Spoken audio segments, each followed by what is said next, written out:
Ever stood in the shadow of a place like the Sydney Opera House and felt completely dwarfed? It's not just the size, is it? These places tap into something bigger, something almost transcendent. You're touching on something crucial here. How architecture evokes a sense of awe, even a spiritual connection to place. Right, but today we're diving deeper into spectacular urbanism. We're not just talking about pretty buildings, we're asking, can those stunning skylines actually help build a fairer city too? Exactly. This topic is fascinating because it's at the intersection of design and social impact. Often we see spectacular cities as being visually stunning. But the real question is, how well do these cities serve everyone, not just a privileged few? And that's where today's topic comes in. Spectacular urbanism as a path to social equity. How do we even begin to link something as beautiful as a park to real social equity? How do those things connect? That's the million-dollar question. Let's start with the foundations, the urban theories that explain how cities function. Two frameworks stand out: the Chicago School's ecological model and new urban sociology. Okay, don't tune out just yet. Here's where it gets interesting. Imagine the city as a living organism, always evolving. The Chicago School argued that cities naturally form zones, business districts, residential areas, industrial zones, all competing for space and resources. But then comes new urban sociology, which adds a twist. It's not just about natural development, it's about power dynamics, political decisions, and economic forces shaping our cities. Exactly. And that brings us back to spectacular urbanism. If we're serious about building equitable cities, we need to ask, who gets access to these spectacular spaces? Who's being left out?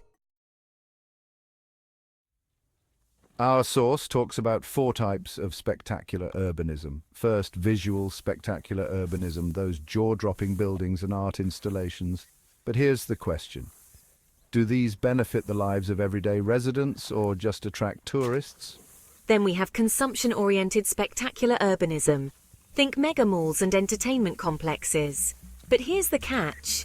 These spaces often cater to the wealthy, creating exclusionary environments. Next is ambient spectacular urbanism. Giant digital displays and interactive cityscapes. It's all about sensory overload, but who enjoys this constant bombardment?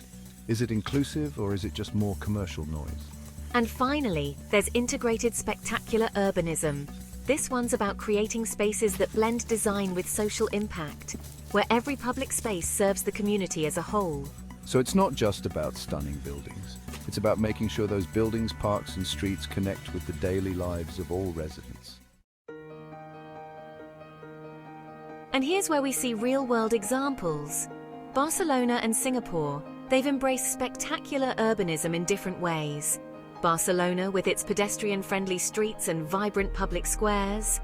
Singapore, blending green spaces with high-tech urban planning.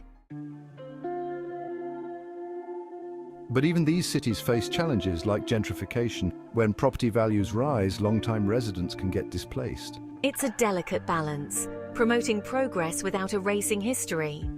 Both Barcelona and Singapore are trying to address these issues, but there's no one-size-fits-all solution. So how do we bring these ideas to life in other communities? Well, our source highlights 2 key strategies: community land trusts and participatory budgeting.